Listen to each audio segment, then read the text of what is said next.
All right, here we go. Thursday night. That means it's law and sporter time. Legal podcast. Justin Watkins is here, the expert. Adam Hill is muted right now. It's Cofield.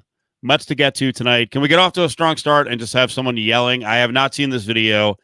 I'm not trying to be mean, but I have a feeling this person has issues. That maybe we shouldn't be playing this, but we're going to play it anyway. Adam, you have seen this, right? I have. I actually played it for the press room at the Raiders facility today. Okay. NSFW, I think. Yeah, it is. Yeah, because you don't know how to use a phone. Bull fucking shit. Come out here and say that to my fucking face. I don't got to. Come on. Go ahead, keep talking. Come on, you motherfucker. Keep talking. I'm a motherfucker. Hell yeah, keep talking. Get out here. I'm not the one who doesn't have money. Get out from behind that fucking cage. Mike, you're finished in business. Dave, you're fucking finished. I'm showing this to the police, by the way. Go ahead. Oh, yeah. Ooh, you know what the cops are going to tell you? So shut that works. All right, go ahead. I'm calling the police on you. I'm going to show them the video. And they're going to gladly be happy. Go ahead. I'm going to show the police. Oh, I'm so scared. That's perfect. Literally, that's beautiful. Now, go ahead. Go ahead. Shove the fucking phone up your ass sideways. Yep, okay. Police is going to see this. They're going to love this phone. Have your store closed. Oh, yeah. From who? You? Yeah. Wonderful. Okay. Justin, analysis. Go. Oh gosh, I'm not sure what we're supposed to think about this. I mean, I sort of agree. It seems apparent to me this guy's got some issues. I'm not trying to bag on anybody for something like this. I will say though that clearly this cell phone place has had issues before. They were behind like Bulletproof Glass. This is a Metro PCS. It's like they're used to it, man. None of their guys were fazed by this one bit, dude. They just got out and recorded and like, yeah, man, you can't touch us. We're behind this Bulletproof Glass. We're sure it was a cell phone place. Like, I was trying to think about that earlier, and I thought it was a cell phone place at first, but then I thought it was like a payday loan place. It said you could see a Metro PCS sign like up in the corner there. Maybe they accept like the bill payment there or something. Like to me, it's set up like a payday loan place, and then he said, "You're the one that doesn't have any money," which led me to believe maybe it was something. But he started off by saying, "You're the one that doesn't know how to use a phone." Yeah, maybe that was like to enter some information. I don't know what it was. And by the way, for some reason I know this is not the point, but like they're filming him and then he goes to film them, and I think he has a flip phone, which I was like, I don't know how good the camera is on that. Do we need to bring it back up to analyze it? Or as Clinton is suggesting, maybe this is just sad and he just doesn't know what's going on. I don't know that he is. If he is, then obviously everything's invalid. But I felt like he just is like angry and older and just bitter.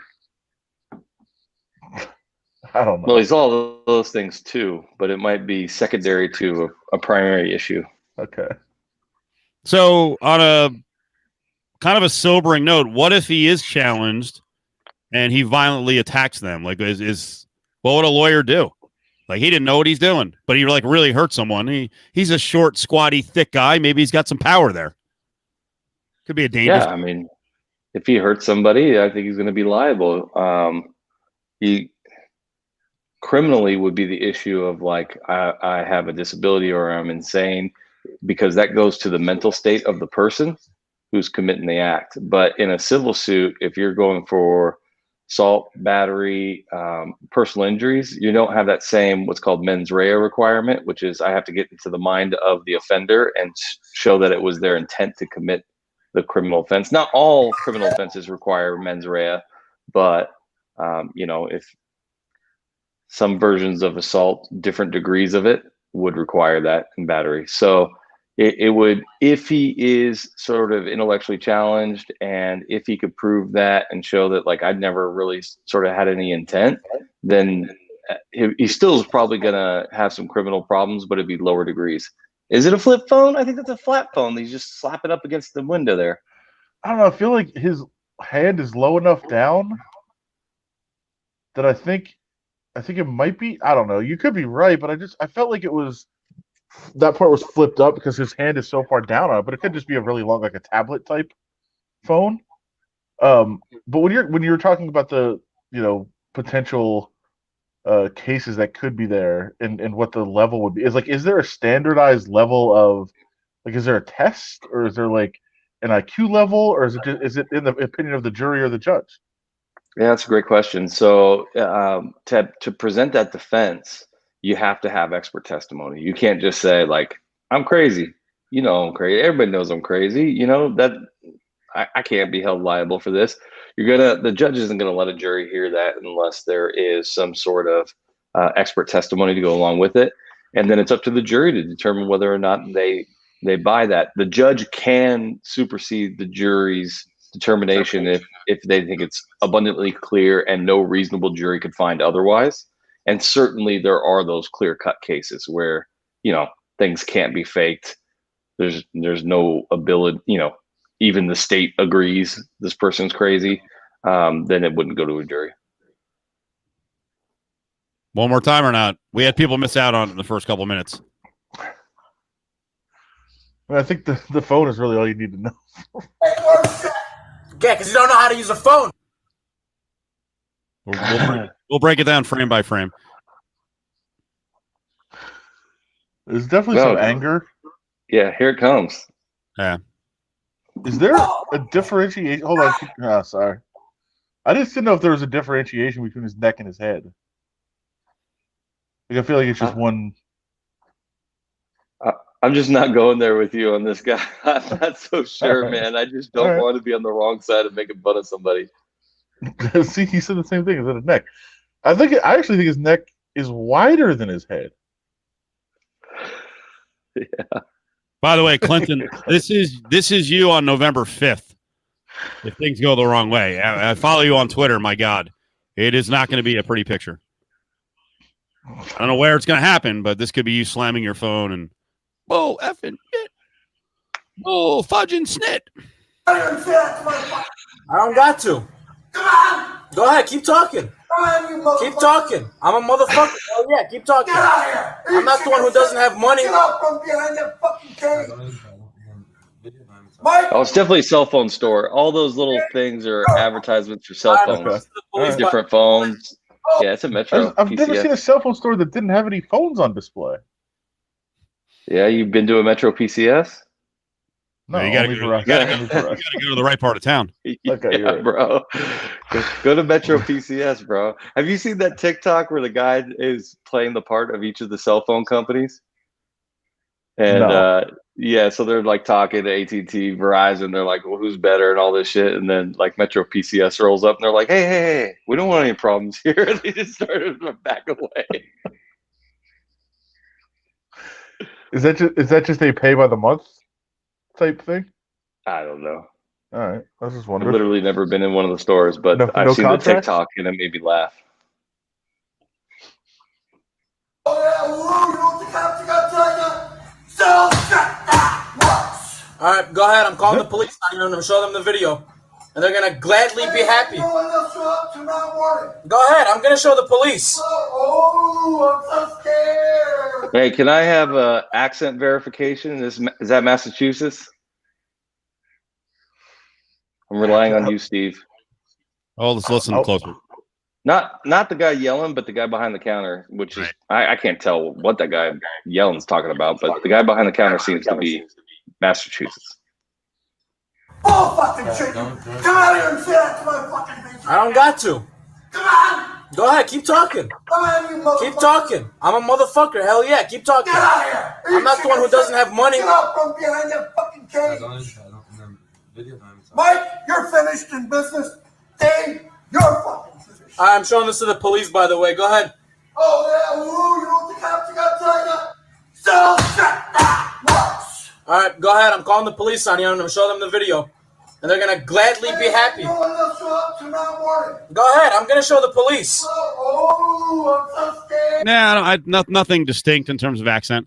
I thought maybe something northeast, but nothing distinct. Yeah, I was thinking it was deeper into New England than Boston. Like it's in New Hampshire.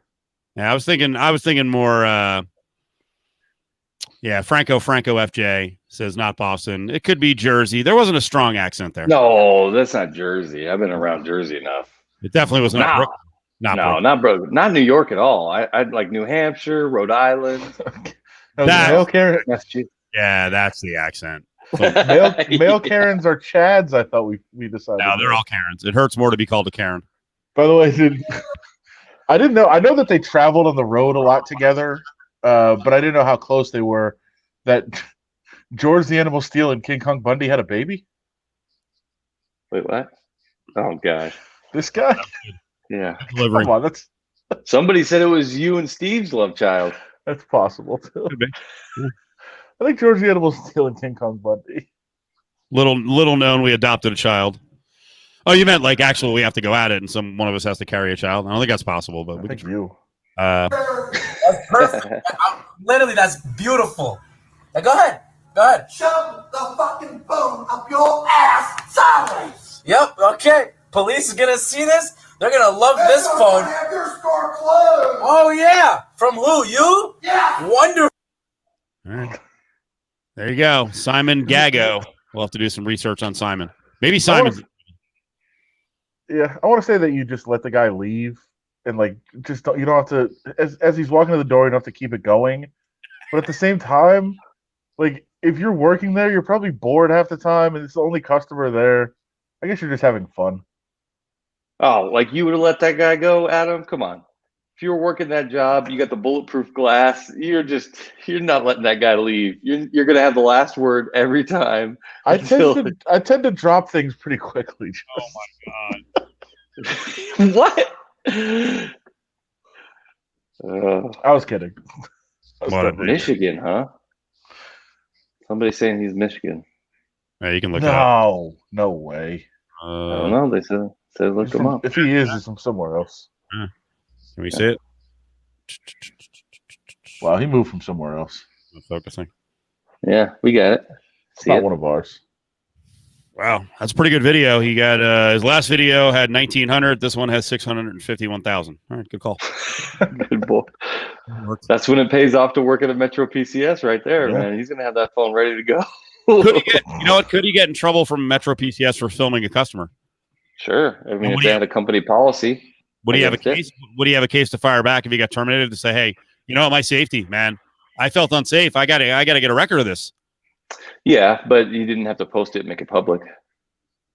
Damn it! All right, touche.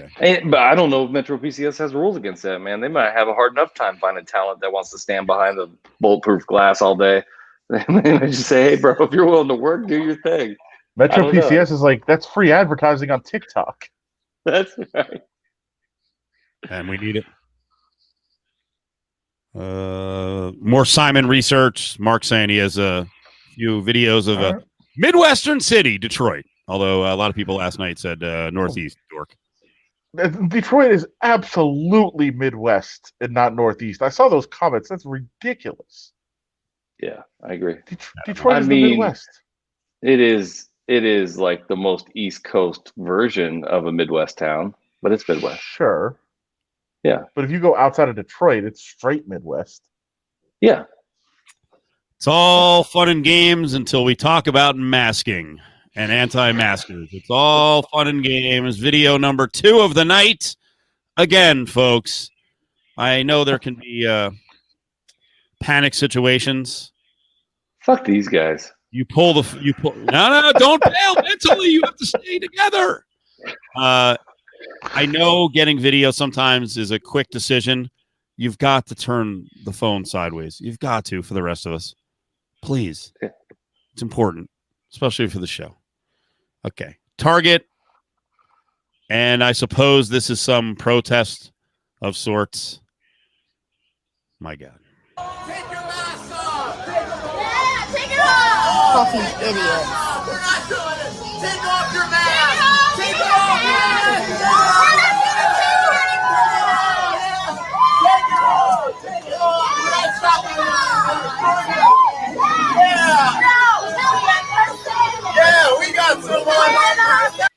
Right off the bat, we noticed the nice touch of is that an Obama t-shirt that says "Make America Great Again" on the hat, yeah. on the Obama hat?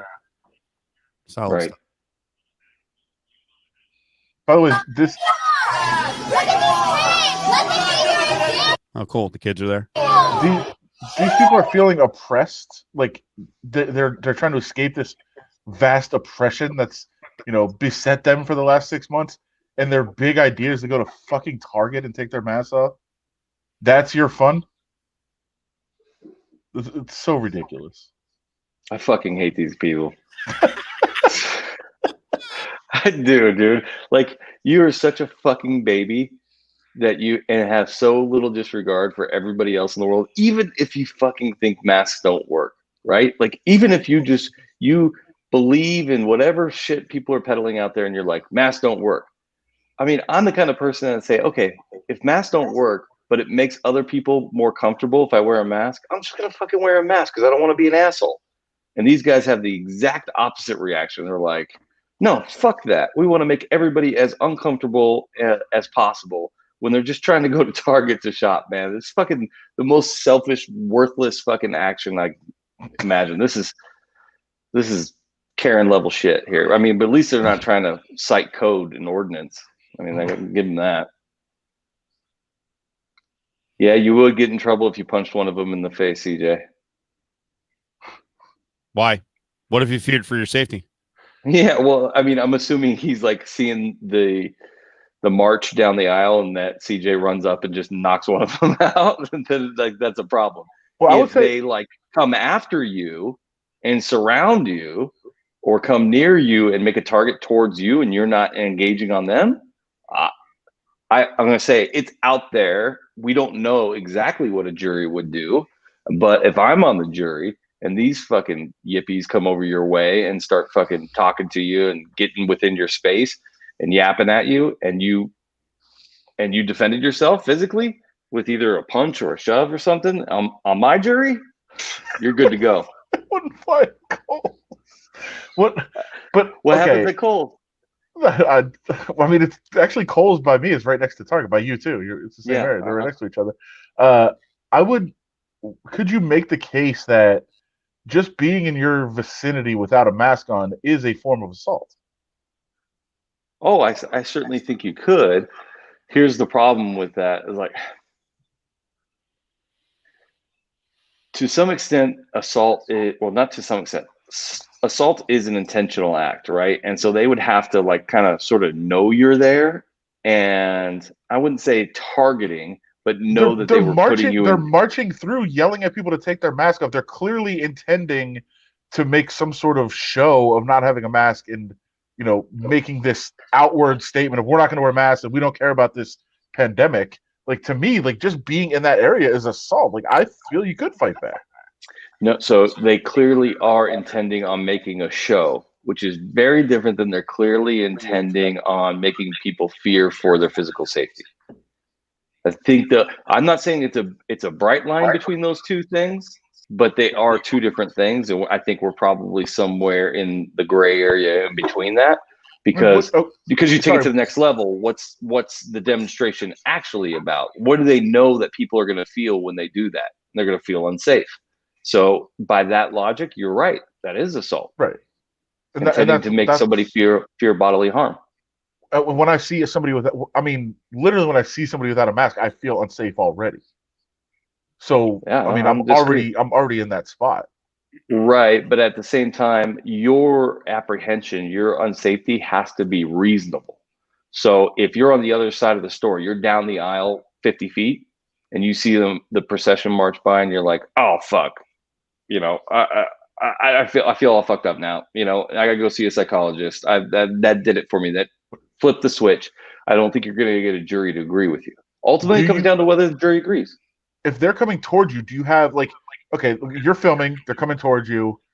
Do you have the responsibility to back up, or is this the stand your ground apply where, hey, this is my spot. I'm in this aisle. You're coming toward me. I wanted to ask, because one of the first things I thought of was if I had a cart, I would just go running through them and go, I have to get out of the store. Like flip out. And then when I'm getting arrested, like I feared for my safety. I got a cart. I'm getting out of here. I got to leave, man. Yeah, I mean, this is all absurd, but it starts with the absurd. You're right. So, of course, it's number one. It's going to depend on the state. And and what we're talking about, as fucking crazy as it sounds, is we're talking about the castle doctrine, is whether or not I have a right to defend myself in a place that I have a legal entitlement to be in. And while this isn't a public place, this is a place that's accessible by the public. So you have a legal right to go in there. You have a legal right to be there. And depending on the state, you may or may not have a legal duty to retreat from danger. So I can't give you a definitive answer on that. Yeah. I don't know what death race is, but I'm in. And this is my stand my ground. I won't stand there. I'm going to move. The cart right through the middle. Sure. Why not? Do we know where that was? I think Fort Lauderdale, because I have an extended video. I can't promise it's going to play correctly, but let me punch it up here. Unless this happened somewhere else. Let's see. It says it says actually the people were fined. But let me get the information here. So here's a different video. Maybe someone else was doing it. Again, this might be another incident where a group did this. Let's go. Punch it up, baby. I mean, it was minus 600 to be Florida. All right, we're tired of shopping. Oh, this is a different group playing Twisted Sister. No, it's the same fucking asshole with the Obama shirt. Oh, you're right. Yeah, same guys. And this guy with a good T-shirt. I give him the T-shirt, a little stripper T-shirt. I support single moms. Nice job. Beautiful. All right, let's do it. We're not gonna take it.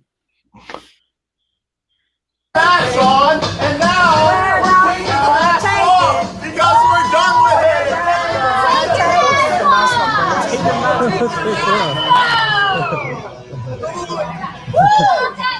Take off your mask and breathe.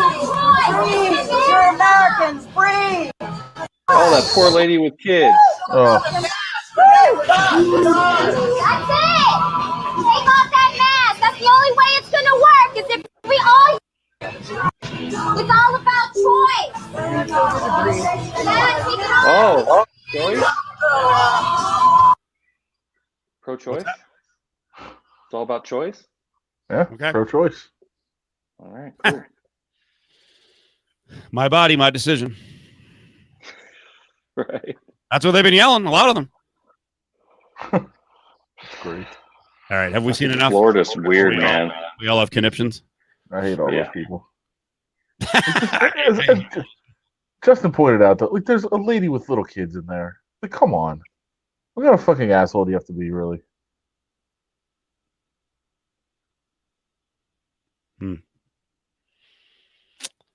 Aaron, why are they telling me what to do if it's my choice?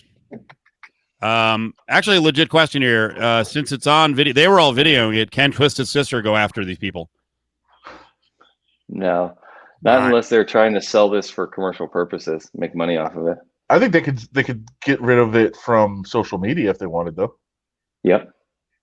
Right. Definitely file a claim on that. Is this a joke, or did he actually come out and say it? Because I think I saw another headline with D. Snyder, so he may have already commented on it. I'll look it up. That's great. This is what it's come to. Do you think that's what the song was about when they first wrote it? Yeah. Yes. Breathe, man. Breathe. Yeah, he scolded the anti-mask parade of people for playing his song at Target. There it is. Yep. That's awesome. Specifically those guys. That's awesome. Yeah, Good. that's great.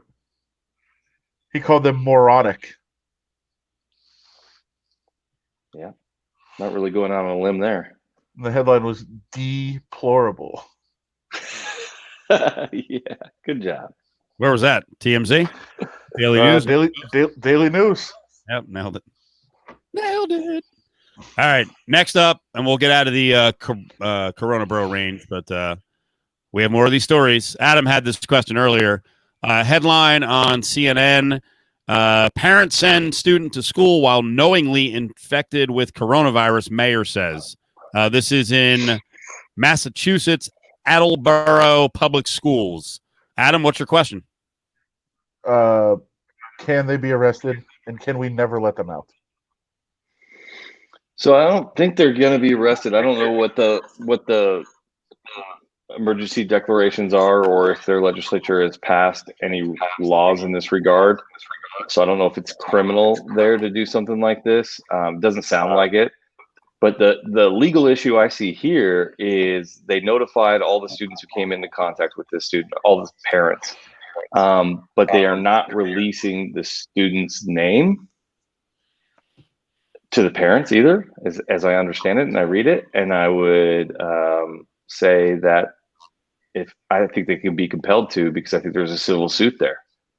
If my kid catches COVID and something happens, I'm absolutely going after those parents because they're fucking idiots. Well, if there's no specific language in the ordinance, isn't there any general language anywhere of recklessly endangering children? You mean from a criminal perspective? Yes. Yeah.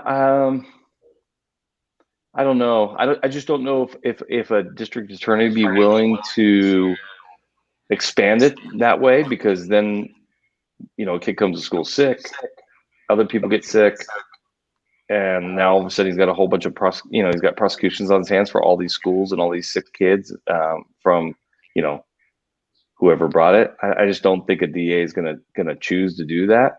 But that being said, if one of these other kids gets really sick and or dies, there might be a lot of public pressure to do something criminally. I don't know if I don't know what they would do about the kid himself. I don't know how old these kids were, and I don't know if that kid knew, had a choice. Yeah, he was made to go or not. So that one's a little bit different. And I don't think they could try HIPAA protection, but ultimately, if one of those parents sues, they're going to sue the school, and they're going to sue a John Doe, and they're going to demand the release of that information of who it was, and then they're going to change the John Doe to that person's name. They're going to sue him, for sure. There's no way that can be held back under HIPAA. I guess the question would be, because obviously people send their kids sick to school all the time, right? So you wouldn't want to set that precedent. But is there any, once we have officially cleared, because there actually is thresholds for what is a pandemic, what is an epidemic, what's a pandemic? There actually is thresholds for that. So you would think that you could incorporate that into some sort of standard of, listen, if the kid has a cold, every once in a while they're going to go to school. If the kid actually has a positive test for something that has been declared a pandemic, that's a different threshold. But that threshold's not in the law right now, right? And so you would be doing something prospectively. You wouldn't be able to capture them, going back in time. So I don't think you can get that on the current definitions in the statutes. You could maybe try to fix that, but I don't think you're going to see something criminally here. And sounds like the parents either are just stupid or oblivious. They were like, oh, well, we got the positive test, but then we quarantined for a couple of days, so I thought that meant we were good. So whether that's true or not, I don't know. Next story up. This one's out of Hawaii, and this is actually a story that Adam had on quarantining. Adam, explain the story. I'll just punch up the headline. So what's the deal?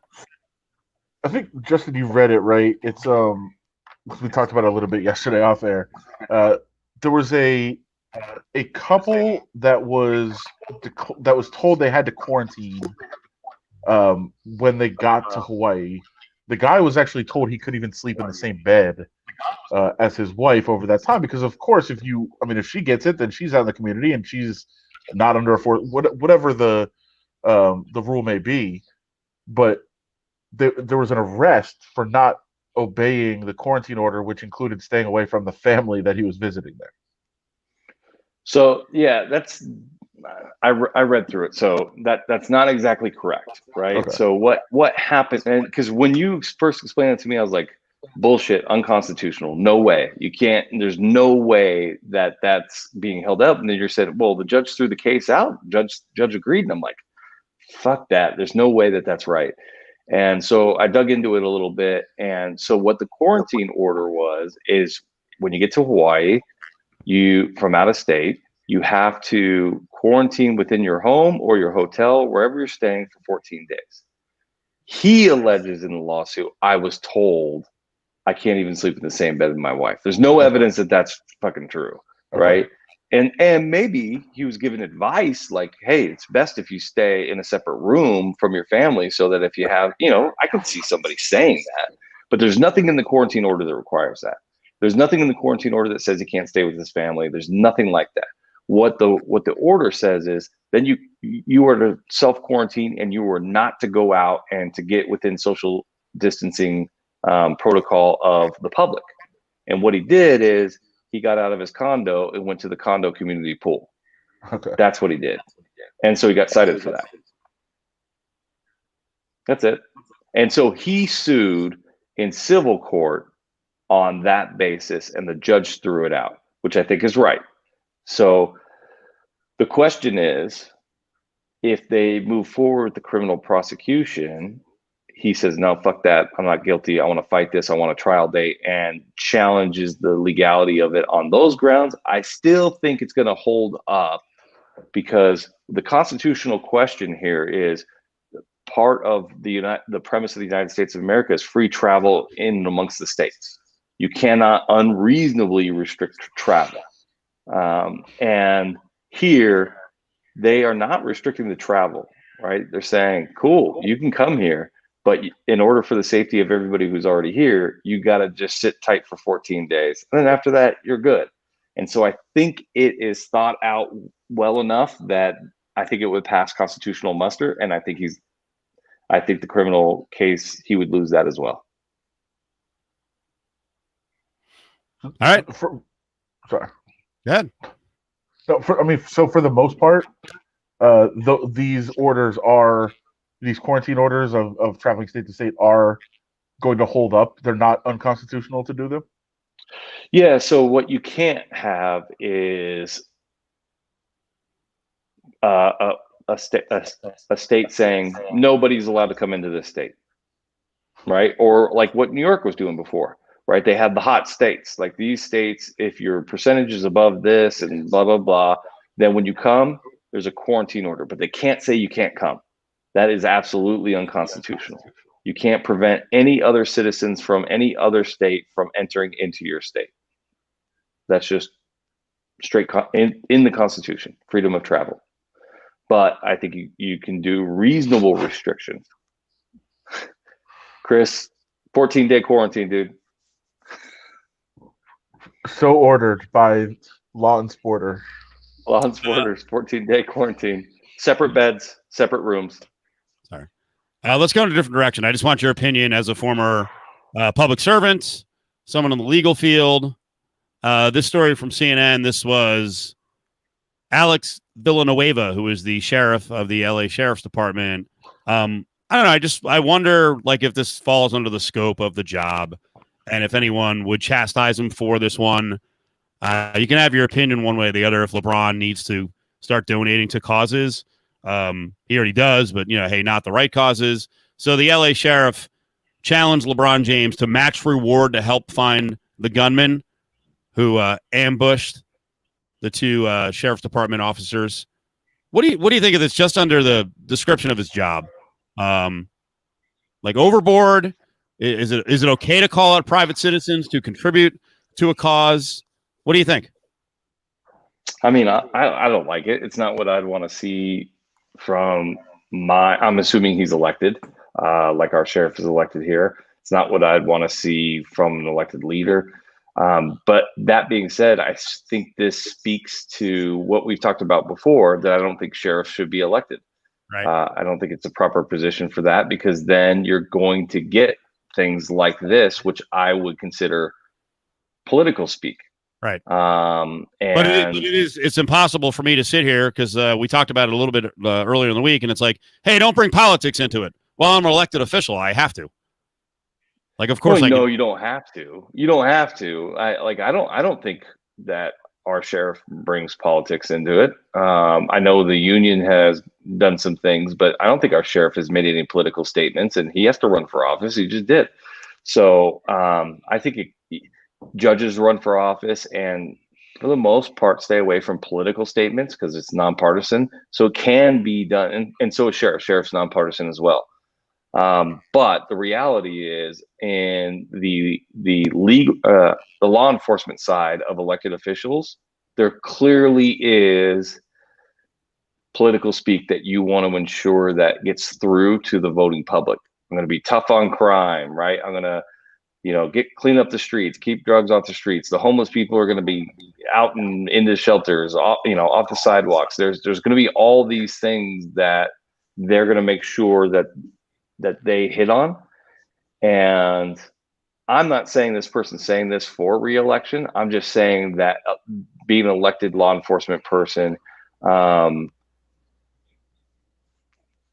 I agree. I think we do pretty good. That I don't like having law enforcement in an elected position because it's going to lead to things like this. That being said, let's just get down to the substance of what he's saying. He's like, hey, LeBron, you've made all these social justice calls, and you've claimed that police have targeted Black youth, and it's your speech that has led to this type of violence. So show that, you're a good person and pony up more money. In which I would say, why would I pony up more money to your side when I believe it's you guys who are acting inappropriately? Just because somebody acted inappropriately towards you doesn't make you now in the right all the time. You're still in the wrong on some of the stuff. I am sympathetic to the argument that the speech that's being made and the movement towards social justice, when coupled with violence, can endanger police unnecessarily and can make them targets. I am sympathetic to that argument, and I see it. So I'm not going to give it's not a free pass, but I think you have to be aware when you're part of that movement that you could be endangering law enforcement depending on how you go about trying to achieve that change. The way you said that earlier, I think I have it right. You suggested the thought behind it could be your speech led to this incident. If he actually verbalized that, would LeBron James have a lawsuit? Your speech led to this incident. Like, what? Nah, I think he's saying your movement, right? Like the speech of the movement. And I think it's a matter of opinion, right? You could never prove that. He could point to a quote and say, you saying this, LeBron, is what led to people like this crazy person, taking up arms against the police, which is not very different than what a lot of people say about Trump's rhetoric, right? That words matter. You inflame, the public, you get them super angry and they act out, that you should be more aware, but Trump's never going to be responsible for it, nor could, legally. And I mean, he could in a very extreme situation, but it would be nothing like what we've seen, nor could Trump sue the person who's saying that my rhetoric connects the two. So I think this is a matter of free speech out there. And I think if you come on one side or the other, unfortunately, in today's social media age, that echo chamber keeps pushing your same values back on each other and pointing to the most extreme incidences that are against that movement and inflame anger. There's a really good documentary out there right now. I think it's on Netflix. Social Dilemma. Have you guys seen that? Me and Steve are obsessed with it. Oh yeah, we've gone crazy over it. I have a Facebook story coming up later on, so we can expound upon it then. But go ahead, make your point about Social Dilemma on this one. Yeah. So what Social Dilemma is saying is the echo chamber. Yeah, the algorithms of social media recognize what your leanings are, and they filter what you see to continue towards those leanings. And next thing you know, we are way apart and super entrenched because all you've been exposed to is what you believe in and people attacking those beliefs, right? That's your world. So each side constantly feels like they're under attack. And when you get so far down that road, I think the natural consequence is I got to do something violent, right? I'm not saying that that's where we all will end up. I'm saying that it's very likely that people will end up in that group. Oh, watch the end. The extreme center. Yeah. Yep. Watch the end, the extreme center. Yeah.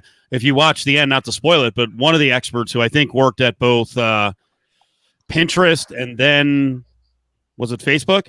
And they're like, all right, well, what do you think the end game is here? And he pauses for a second. He's like, Civil War. And you're sitting there and you're like, maybe. I don't know. One more thing on law enforcement. I guess with this guy Villanueva, my other question is, if as a law enforcement officer, you're expressing opinion often, doesn't that lead you to believe that could turn into policy for the department? I don't know if he's going to be clear on this message, but here he is talking about reporters, and I guess his belief that they're then turning at times into, they're moving from reporting to activism. I think I have this one right. We'll play it. Let me punch it up, though. I'm slow on the switch here. So this is Villanueva press conference, because there was an incident where they wound up tackling and arresting an Asian woman, and the whole time she's like, media. But if you listen to him here, it's like, well, I don't know that he cares that it's media, because it seems to be that maybe this guy believes that the media is not along the lines of just one mission. And justice has to be based on fact, based on evidence. It has to be right, because we can't be involved in wrongful arrests, convictions, for example, wrongful terminations, all these things that are required due process. We have to follow them. Anybody can spot off and claim whatever they want, but we're the ones that are stuck with the facts. So following up on that, the arrest of the KPCC reporter, you addressed it.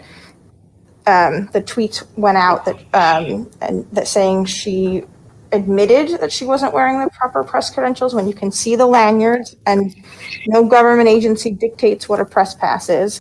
The video shows she's backing away. She's following orders as she's being asked to. And it says that she didn't identify herself. And you addressed that that KPCC may or may not be a household name. Well, she's shouting. There's multiple videos of it. I'm a reporter. She says KPCC as well. That's clearly contradicting multiple videos of what happened. So what's your response to that? Well, one of my response is that you got to recognize you're eliminating the context of this. Her own video puts her literally right next to the deputies making an arrest. You're way too close. Her own video kind of gives her up. If she was taking that video from across the street, from a proper distance like you to me, that's all right. But you hear on the same video, hey, stay away, keep your distance. I have video of the entire incident where she rushed right at the deputies who were making the arrest. And that's where she crossed the line from journalism to activism. All right. Let's fucking see that video. Yeah. Right? Like if you're talking about we're dealing in facts and we can't make wrongful arrests and we can't make misstatements, I want to see that video. Because I am also sympathetic to the argument that when we have media and press credentials and legal observers, and I'm a lawyer. A lot of lawyers have gone into the legal observer context, that it's kind of like being the referee. You don't want to make yourself the story of the game, right? You don't want to make yourself the story of the arrest or what's going on. You want to be an observer and in the best way possible. But some of the videos I've seen there where, like, say, legal observers are running in and questioning the police officer while they're trying to make an arrest, and I'm sympathetic to that argument. But I think what he's saying in regards to that particular reporter, and I've seen that video, is complete bullshit. Because what he didn't address is the fact that they fucking lied about 4 different points. He's saying, hey, context is important. Well, then why didn't you fucking say what the context was and then tell the truth about what she did or didn't do? Instead, you chose to lie about it and say she didn't have her credentials, she didn't identify herself, and she didn't respond to commands, all 3 which are clearly untrue. And you have no accountability for that You're taking no responsibility for that.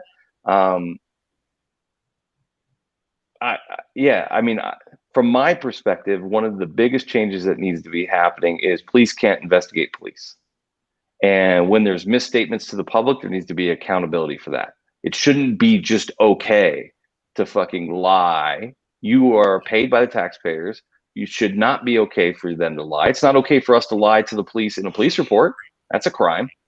So when they're reporting on an investigation, it should not be okay for them to lie to the public. I've recognized that this shit is protected by the Supreme Court of the United States. It should not be okay for police officers to lie to potential suspects, but that ship has sailed. It is absolutely protected. They have the right to lie. They're allowed to do that all they want. So, should we have some gray area for a while until all the cops are gone that were working before cell phone cameras? Yeah, right. Grandfather in the old timers for years and years and centuries, really. Cops got away with whatever they wanted and lied about everything. And so now, like, that they're accountable, I feel like we should have some leeway of like, hey, these guys weren't in the era where there was accountability. They would need it. I don't know. There's a lot of changes that need, like, that stuff drives me crazy when they don't release the video. They say that they have video that proves X, Y, and Z.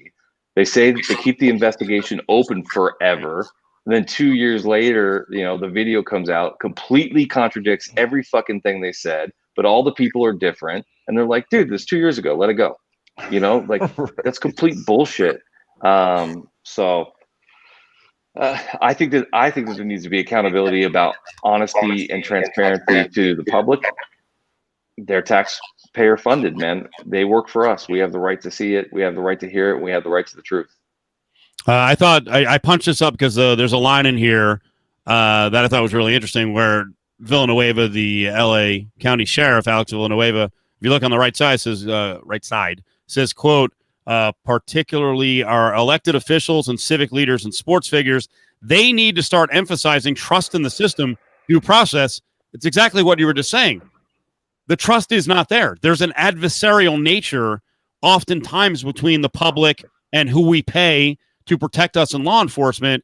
And when we see the fibs, the whole scenario Justin just laid out, it's like, the trust is not there. You can't just out of thin air go, hey, trust us. It's been eroding for years. Well, and trust us, even though what you're specifically fucking asking this question about is verifiably false as to what I said. Like, there is no debate as to what we said to be false. We're asking you a question on it, and you're fucking giving her a lecture about how this shit should work. And let's get to the substance of his answer about, like, hey, she came in too close. Well, how about some fucking direction to people about what too close is? Him saying, you're good, but a little over here. What the fuck is that? Like, so the people who are watching that press conference they know, but nobody else in the fucking public knows. You've given no guidelines, no instructions to anybody about how to best interact. How about you work together with the media and the legal observers to come up with a system that makes sense? I'll actually give Nevada credit here. The legal observers that were recognized by Governor Sisolak, that was in conjunction with the police forces in Clark County and Washoe County. So, I think you can work towards transparency across the board. Nevada put in mandatory body cams. So now we have some videos to get to. The fact that they get to hold those back on open investigations is bullshit. The fact that Metro jumped it from what? It was like 1 hour of video cost you $40. Now it's like $250. It was like 400 something bucks. The cost was bullshit like too. 6 to 8 times. Like, wait, that's prohibitive. There's an effort there. It doesn't, because you explained it. Like there's already built in budget to do that, and then they're claiming, well, it cost a lot of money to edit the video down. Like, it was already covered. It was already covered. Yeah, absolutely. All right, very important story. This one will get us really mad. I know Adam will get really pissed off. It's time to talk Tiger King. Oh boy, I actually like this Tiger King story. Jeff Lowe, The scumbag who stole the hero's business, Joe Exotic, he's in jail. Jeff Lowe has a big money beef with Joe Exotic's new fashion line. He's got some new underwear, and Lowe claims that he deserves some money from that, or all of the money. Yeah. So what's crazy about it is like that. I guess that the fashion underwear is like fucking selling like hotcakes. Yeah. Like they can't make enough of it. So that's funny. So Jeff's saying like, I have the intellectual property rights, which means I own the trademark to Joe Exotic. And I guess we don't know that definitively. If you have a trademark, typically, if you want to do the very best you can to protect it, you will file that trademark with the United States Patent and Trademark Office. I researched the filings. It's easy to do.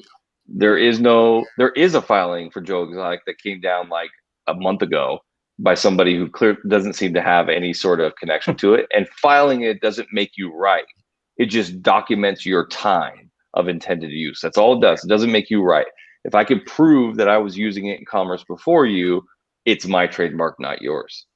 But it gives you a definitive time of, we know for a fact you started it on this date because you filed it. So there's nothing with the United States Patent and Trademark Office that says that Jeff Lowe owns anything. If he claims that he got an assignment of rights from Joe Exotic, you'd have to see that contract. If he got the contract, then he's right. And Joe's just that stupid enough that maybe he did sign it over to Jeff so, Carol Baskin wouldn't get the intellectual property rights. I was going to say, she's on his heels to get it, to stick it to him again. Can you transfer the property rights to you? Can I transfer it to myself? What do you mean? No, like I'm saying, like Joe Exotic is a person. I mean, it's a character that he plays, but it's still a person. Like, can you transfer the property rights of yourself? Of course. Yeah. Okay. I can license out my likeness and any intellectual property I own, for sure. It's contract. Right, but that person would have like you could license somebody to sell shirts of Justin Watkins. Right. But wouldn't you still own the character Justin Watkins? I can license that out too. I can say to you and I can come into a contract agreement and say, you have the freedom to use my name and my likeness in any way which you see fit for commercial enterprise. And if you do, I get a royalty of whatever percent. Or if I'm a real dumbass, then I say, you know what? Just give me $1 so the contract's legal. It'd be cool to be on t-shirts, right? Like, and then you go off and make a whole bunch of money and I'm left with $1. No, I mean, I get that completely.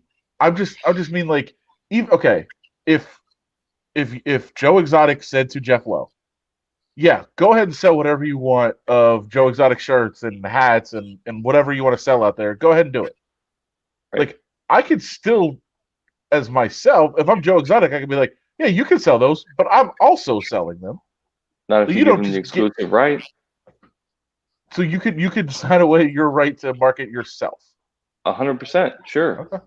Wow. Right? I mean, think about how every contract's going to be in that regard when you hire a spokesperson or a marketing person. The last thing you want them to do is then go speak to I'm thinking of the Sprint Verizon dude, right? Like the two dudes that looked, I don't know if they was the same dude, but they're very similar looking. Yeah. Okay, same guy, right? So you wouldn't want that same guy doing it at the same time. And so if you license his likeness to use on your commercial, you are absolutely going to restrict him. You can restrict him in all kinds of ways, but you will sure restrict him from doing it for anybody else in your industry. So yeah, you could be restricted from using your own likeness if you fucking sign it away. Sure. And then the other question I had on that is, I thought there was some rule about capitalizing off crime. Right? Is that not true? So, like profiteering off of a crime? I don't think this falls into that category. I don't think the name Joe Exotic he's kind of only famous because he ended up committing a crime and going to jail. No, not at all. We didn't know about the committing of the crime until afterwards. Right. And he was in jail at the end of the documentary. What, that he murdered tigers? He was in jail at the end of the documentary, right? No, I don't think so. No. That developed afterwards. People started looking into it, and then it was like, hey, he actually did kill tigers on purpose and buried like 6 of them. And they found that I think I have the timeline right. No, I don't think he was in jail at the end of the documentary. I thought the end of the documentary showed him in jail. Maybe he was. You're right. Maybe. Well, was but it also was it the final update? Remember, a lot of that footage was shot well before anything fucking ever went wrong, right? I mean, this shit was shot like a long time ago. But would it have been made? Would it have been made if it didn't go wrong? I would agree with your analogy if he stole something in order to, profiteering from a crime means like, hey, I don't get to go steal jewelry from a jewelry store and then being like, possession's 9/10 of the law, whatever, right? But it's his story overall, I think, that makes it profitable. So I don't think that him telling his story is a crime. His story involves a crime, but him telling his story is not a crime. Like, if you see the distinction? Yeah, I mean, I do, but I guess, like, if I murder somebody and then write a book about murdering somebody, I can do that? Even if I'm in jail, like we have ours, like, I wrote a book about murdering you. Yeah, I think you can. Oh, I thought there was a law against that. I'm totally off on that then. Like, okay, what about in Barack Obama's, first book, The Audacity of Hope? He talks about doing coke. Right, but the book is about him. Book is about him becoming a right. I'm just saying. It's all part of the story. It's all about my biography, right? It's all about my whole story, which me existing and living a life is not a crime. That's what I'm getting at. If you let's take it and say that the only footage he was trying to sell was footage of him committing a crime, then I think you have a stronger argument. Right. Like if I didn't know that's what he went to jail for, killing tigers. Okay, so he's going to kill a tiger, he takes video of it, and then he sells that to somebody. Right? That's different than the aura of Joe Exotic. All right, some comments on first on Joe Exotic, the show, the documentary, Tiger King, Jay Lawrence. I've never seen the show. Am I really missing anything? Come on, bro. Nope. Dude, you've been locked in your house for 6 months. Watch the fucking documentary. Top 10 documentary of the year. It's going to go in the memory banks. Yes, it's unbelievable. We don't live around people. Well, we do. I think that's a problem. Because Jeff Lowe is here and then bouncing around Trump. This is real life soap opera that played out over 10 years. It's lunacy. You couldn't waste any more of your time than watching that fucking documentary. Watch The Social Dilemma, then watch Tiger King. Yeah, A Social Dilemma is cool, and then watch any other show that's available on Netflix before you find your way to Cobra Kai. Freaking Tiger. Blasphemy. I haven't started yet. I'm gonna watch out. Can I watch that with the kids? Is it safe for kids? Yes. Oh yeah. All right. Go back and watch Karate Kid to get make them watch Karate Kid first.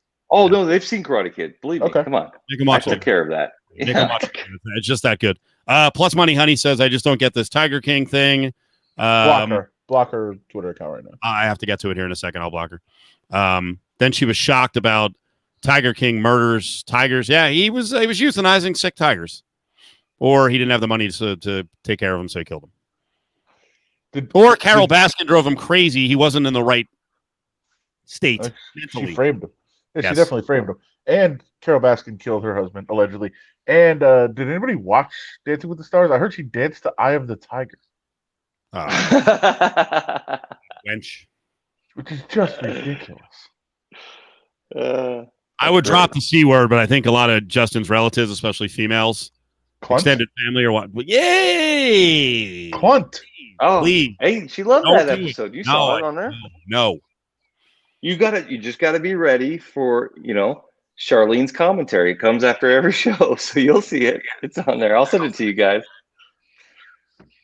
Justin, I told Steve, I don't think I told you that my esteemed co-host on the Sunday morning show, we were going to break and we had just the segment did not go great. It was like maybe the most bungled segment that we had that day.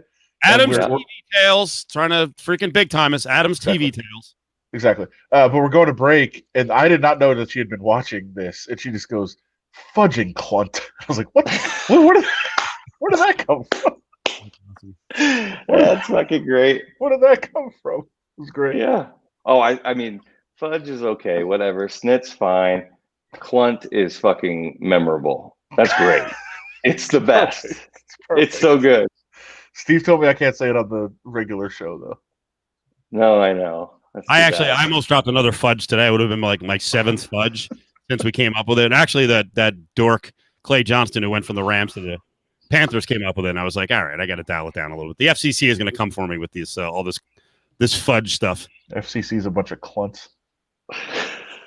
Now we're going to have our crack editing crew break this thing down. So speaking of Social Dilemma, we all agree that is awesome. It's eye-opening. Like we Incredible. sort of know what's going on, but as you're watching, you're like, holy crap, this is the most effective business model in the history of business. And it's ever evolving. It's insane. Do we need to do something? Do we need to follow the lead of one of our great Americans, Kim Kardashian, and freeze Facebook for one day? This is amazing.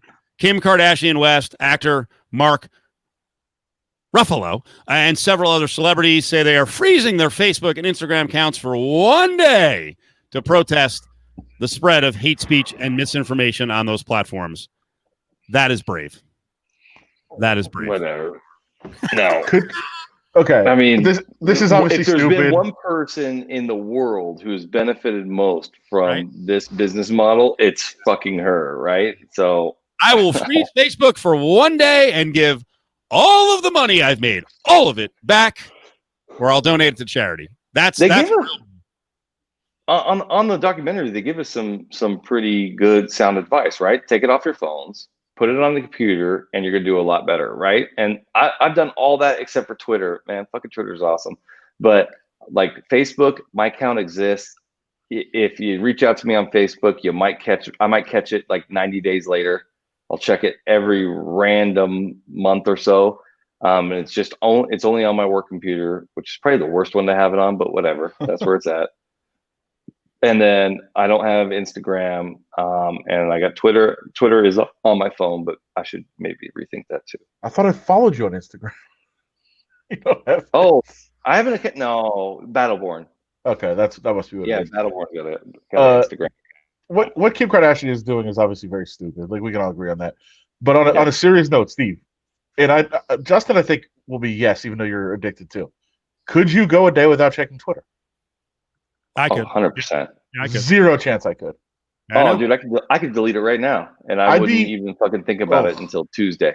I would be that girl that just broke the case on the kitchen table, just smashed it, and got my phone out. I don't know, man. I dove in on TikTok. I said, you know what? The Chinese already got all my information. I'm just gonna go. And I fucking love TikTok, and I don't feel like it is addicting in the way that Twitter is. It's just they get you. It's so hard to get out of it, though. I know, but if I just want a good laugh, I hop on there. I can watch. Well, I think I'm gonna watch 5 videos. It might be 50, but I don't feel the desire to have to pick up to see what's going on TikTok. You know what I mean? Like I do Twitter. Well, I don't want to miss shit on Twitter. I think the key is Twitter will get you to interact. Yep. Either with mentions or if you see something you want to respond to, whatever. It gets you to interact. TikTok has interactions, but I don't interact at all. I don't comment. Right. I don't either. I don't participate. Nothing. So it is different in that regard. That it's a little easier to just participate and not actually like be a part of it. Where like Twitter, like you're all in. Justin, we've talked about TikTok, Adam and I, on the air, and you get caught again. The algorithm feeds you what you keep looking at, and like my TikTok experience is totally different than everyone else's. And Adam's like, I don't see any of that. Like, I will scroll through, and the two things I see right now are Vegas and Vegas related topics like restaurants, and the other thing I see are cooking videos after cooking videos. And I do use TikTok like to learn how to cook a little bit better. Now, we completely effed up some chicken we made the other day because apparently the 2 chefs in the kitchen thing doesn't work because I was like, oh, let me put the salt on it. And then I turned around and the SO was like, salt. And then we made it and she was like, like we double salted it. But the bottom line is like there's stuff on there. There's like nice little helpful hints.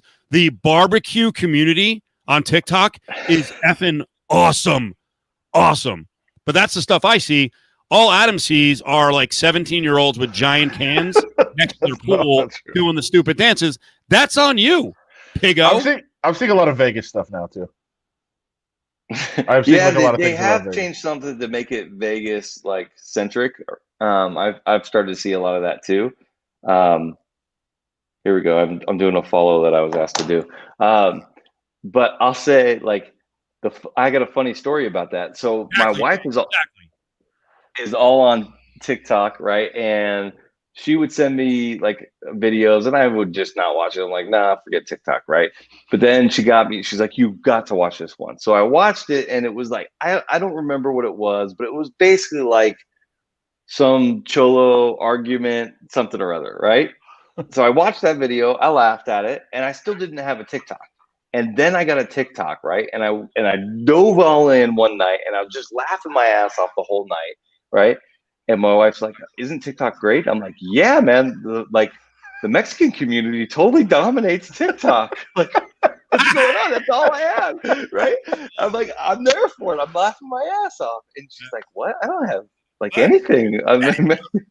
And I'm like, that's all I had. Like, I literally don't have barely any English speaking shit going on my TikTok, but it's great. I'm laughing. I'm there for it. And she's like, oh, you know why? It's because the first video that you ever watched was that video I sent you, and they just kept feeding you that same shit. And if you watched it, they didn't change the algorithm. And I'm like, yeah, I thought it was all hilarious. So like for the first like 3 days, there was no white people on my whole TikTok. It was hilarious. But Adam can't get out of the vicious cycle. He can't get out of it. Why would I want it? There's a little bit of a trap, right? They put a lady on there with big cans. You don't swipe right away. No, but I know now. So every time I say it, I'm like, stupid. Right. I want to get back to where I need to be. There's a lot of like pranks, like pranking your kids, pranking your SO. Like a lot of those are on there, which are pretty good. Oh, that's most of the stuff I get now. Yeah, because I think that stuff's funny, you know. It's hilarious. And I've gotten into a good loop of stand-up comedians getting their little 30-second joke, you know. And once you watch one of those start popping up a lot too. So I get a lot of comedian stuff. All right, so now let's go back to Social Dilemma. After what you saw, and that thing turns into, a real justified hit piece on Facebook, right? Just how much of the American psyche Facebook is controlling by feeding you in these little micro worlds. Why is TikTok being forced to shut down, but Facebook is fine? Why do you think? Well, because it's run by the Chinese government, right? But exactly. I mean, so we're okay. We're okay with having Facebook and Mark Zuckerberg have all of. I'm just saying, we're okay with Mark Zuckerberg having every single piece of information about us. We're not okay with the Chinese government having every single piece of information. But based on what we've seen so far, and you're right, TikTok can get to that point. Based on what we've seen so far, the evidence, Mark Zuckerberg is far more evil than the guys running TikTok, and he could stop it. I think as you watch that Social Dilemma, it's like write the algorithms to take out the hate speech and the inaccurate stories. Just write it, and it will correct itself. Do it. But they don't want to turn off the money spigot. Right, and I think that was my big takeaway is that the companies are not evil. They're just uber capitalist. Stop. They're just capitalist to another level. But uber capitalists over time, there are some that are evil. And by the way, I thought one of the things I thought of was if you have like 65, 75-year-old politicians who are like, Facebook, this and that, like, how'd you make your fortune? And was your business 20, 30, 40 years ago, your family business that goes back 100 years, was it mostly based on getting people addicted to your product? It's basically, it's the same. Cigarettes. Yes, cigarettes. Yeah, it's the same theory, right? But it's just done so much more effectively and at such a mass level. Well, the technology obviously helps in that regard. But I wasn't saying Listen, I believe Uber capitalism is evil in its own right. I'm just saying there are cases when it gets evil. Yes. Yeah, I'm just saying the intent that they set out on was not we're gonna so divide and ruin the country. It was how can we make every single cent that we can out of all these people. They were motivated by profit, not by controlling the world or controlling everybody's mind. So, like, yeah, I think it's evil, and I think capitalism at that level is evil. But I don't think they were motivated by just totally fucking over society.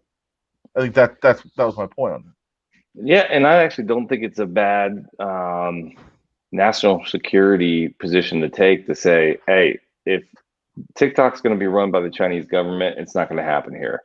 Because I don't know where they're going to go with that. At least Facebook is our jurisdiction. At least we can do something about it.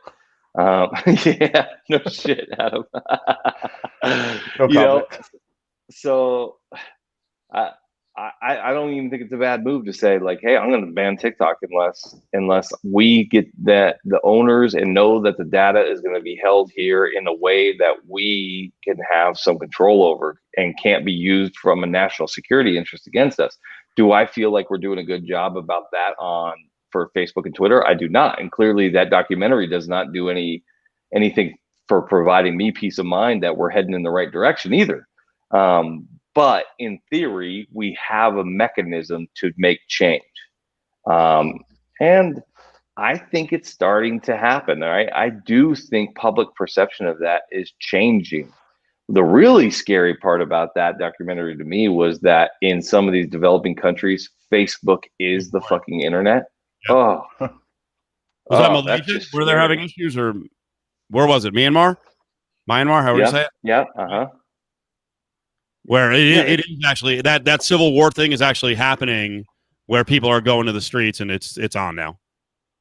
And it's literally their only internet. There is no www. nothing, right? It's fucking Facebook. Can we solve that by getting them some AOL startup discs? Yeah. They'll be here. Modem dial up. Can we get a Prodigy account or something? Prodigy. I thought the funniest tweet of the day was this one. Thanks, Steve. Just because the absurdity of it. You know, Tiger Woods at Winged Foot shot a 73 today. It's a U.S. Open course. It's a legendary course in terms of, a majors course. And I know this is right up Adam's alley because he was talking off this video, off air, whatever you want to call it, about Rick Riley's book. Daniel Dale has this because you do know that Doc Travis had on DJT. Trump said that he said it twice on Fox Sports Radio today that he has shot in the low 70s at Winged Foot. I can't. I will tell you, I played golf in the past. I was never very good. With 13 mulligans, I could shoot a 78. At Winged Foot or any course? Without, I'd probably be more, if do the math, I'd probably be more around a 91, 92. Without mulligans? Oh, and Winged Foot? In the 90s? From the regular tees, I would have a shot. Fuck off. Dude, I was so much better with you. I was so much Get the fuck out of here with that. I'm hearing none of that, Steve. I played with you. Oh, okay. So you got me. But the president's not lying about his golf, huh? Well, hasn't there been a lot of people who have claimed he's like a big time cheater on the golf course? Always kicking his shit out of it. Tell the audience about the story of him, the way he golfs. And when you told it to me, I was like, that is absurd. I would drill him in the back of the head, not even trying to. He's up first on every hole, right? It was our friend JB talking about it, but I have read some of the same stuff. That he'll tee off if he's in a group of four. He'll first from the beginning, because he always plays his courses, right?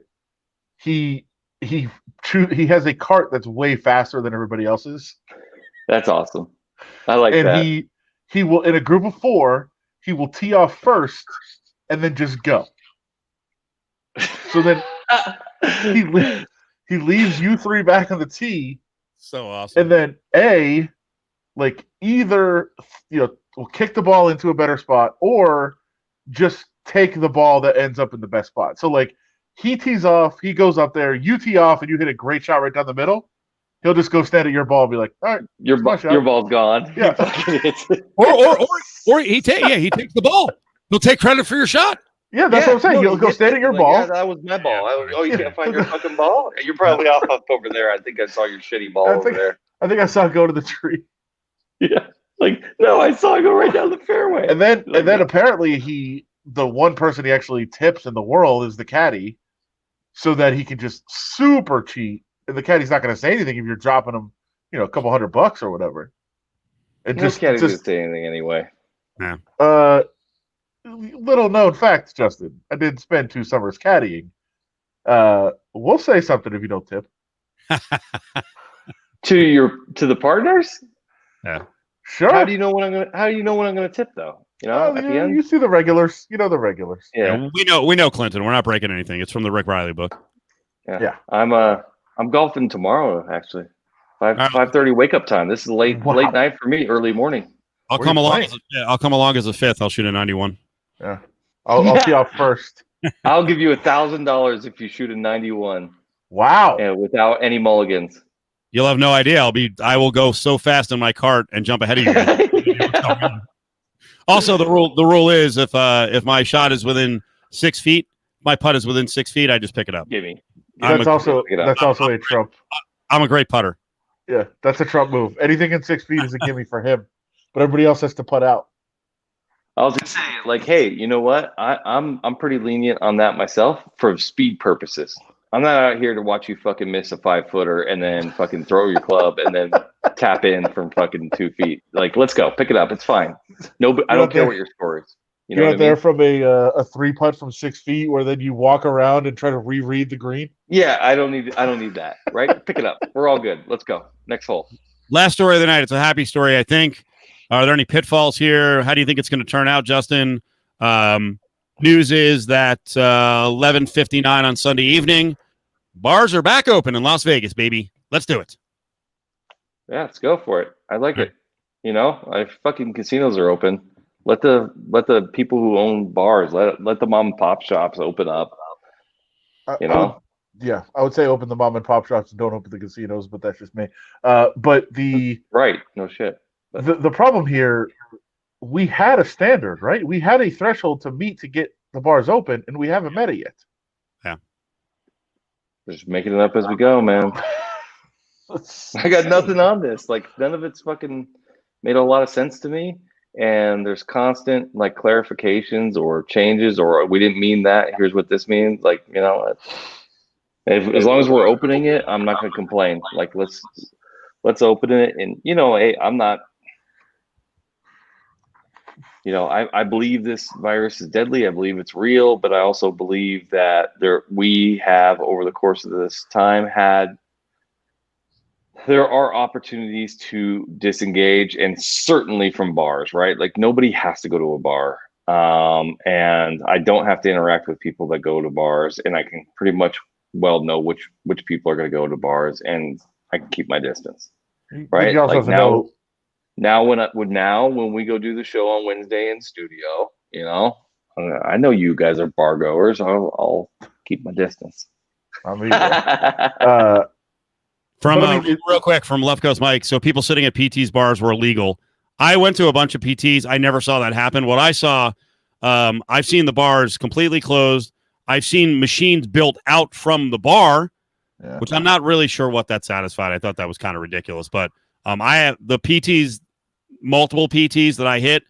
I haven't seen that, but there's also 60 plus. So maybe Left Coast Mike saw it happening. I thought of all the local bars, PTs was the most vigilant on even little stuff. Like, you sit down and people are like, mask off. And they're like, okay, let's order, keep the mask on. When I bring the beer or your drink, then you can take it off. It's a little thing, but they were most vigilant on that. And I'm talking like across the board, multiple spots. The other little loophole that people were doing was, if you have like a bar and a bunch of seats at the bar, you would just put a little table at the bar, and then you can sit at a table you're really sitting at the bar, but there's like a little 2-foot table between you and the bar. That was a loophole.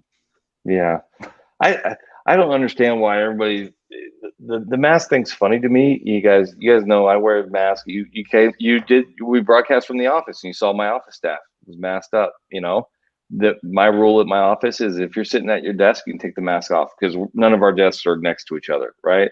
But if you get up and go anywhere else, go to talk to anybody else, or walking in the hallway, mask on, right? But that being said, I don't know why everybody feels this need to have so much relief from the mask. I often forget I have the fucking mask on. Like it's got not you. You have a problem? Yeah, I don't love. I mean, I don't love them. I wear them, but also like I'll say this, and not, I'm not saying like I'm an exception or whatever, but like I think the best thing is for both people to like everybody to have mask on, whether you are transmitting it, it stops you from transmitting it or from getting it. But the biggest thing is not transmitting if you have it, right? Mm-hmm. I'm tested every day, so like I do have some awareness of where I stand. So I do get a little lax sometimes, but I wear it mostly because I'm like, it's more respectful to people. Like, you don't know that I'm tested every day. It's to make people feel more comfortable. I'll wear it, but I am tested every single day. In fact, yesterday twice, tomorrow twice, Saturday twice. It's crazy. Somebody's commenting on what's in the back there. That's my daughter's school assignments. My daughters are Sydney and Addison. That's their 2 columns, and that's their goals here. Boxes are looking pretty empty. End of the week, I think they got it all done. Wow, impressive. I haven't reached any of my goals for the week. Yeah, ditto. Make that life. Exactly. Fair. One more happy note. Justin, do you need some ribs? Do you cook ribs? Fuck, I love ribs. I fucking love them. And I give you shit on your steaks. I don't have the foggiest fucking idea how to make ribs. Yeah. One of our buddies, a friend of Petro, Kirk, who we'll have to get into his story down the road because I think there's some legal stuff there we'll have on as a guest. He brought us barbecue sauce, except us turned into me, which thank you, because no one would take it. Fuck that. He told me that that those were for me and not to let you steal them. Yeah, I'm showing you what the selection. What would you like? I think it's spicy. Hot. Spicy. So is the Zarda, if that's how you say it. And then there's Jack Stack and Gates. So I don't want to appear ungrateful here, but I'm a dry rub guy for my ribs. I'm not a sauce guy. But that being said, I want whatever's the hottest of the hot. Wow. I like spicy foods. All right. I might just bring over the rack of ribs so that you try them. I have 3 racks. Are you good at it? No, I didn't say cooked. I said I'll bring them over. They're frozen. I will point out that our good friend Chris from Naked City he started a barbecue venture. Yeah. And yeah? It is freaking ridiculous. So is it brick and mortar or is it? He's doing it out of his restaurant once a week. I think he's doing Fridays. Tomorrow. So, yeah, I believe either Friday or Saturday he's doing them. Which location? Paradise. Oh shit. And I got brisket and turkey last week, and my goodness, it was good. I wonder if he'll do a special deal for us on Wednesday. The next Wednesday, we do it from the Battleborn Broadcast Center.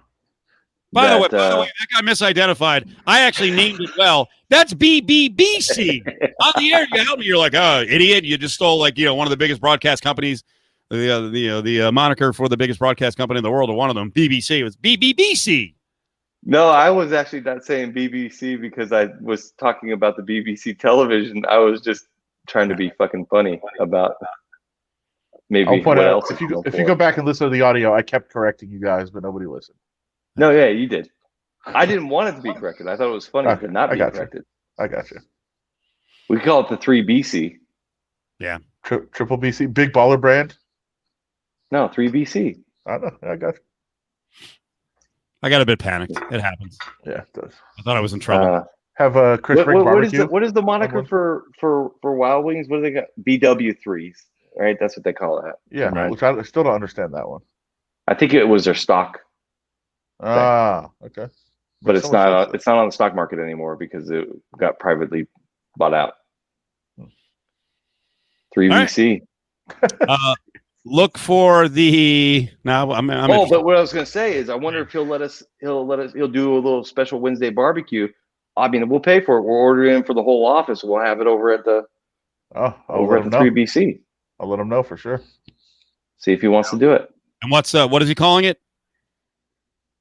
He did not take my suggestion. He went with Queen City Barbecue, right? Queen City Barbecue. Yeah. I thought Buffalo Gold was good. I think that's what he was going to call it, or one of the names. Yeah, I thought that was good too. But yeah, he's awesome. All right, we're back tomorrow. I don't want it free. I'll pay for it. We'll figure it out. That's awesome. We're back tomorrow, but look for the podcast tonight. In the morning, I send it out. At least 3 different podcast feeds. Audio podcast of this is up on iTunes and iHeart and Spotify. Video is up on YouTube and Twitch and Facebook. Uh-oh. Hypocrite! But please like, subscribe. The more you do that, the more it builds. It helps us. It helps you. I don't know how it helps you, but we'll get your prizes down the road. I promise something good is going to come along down the road. But we'll see you on Friday night.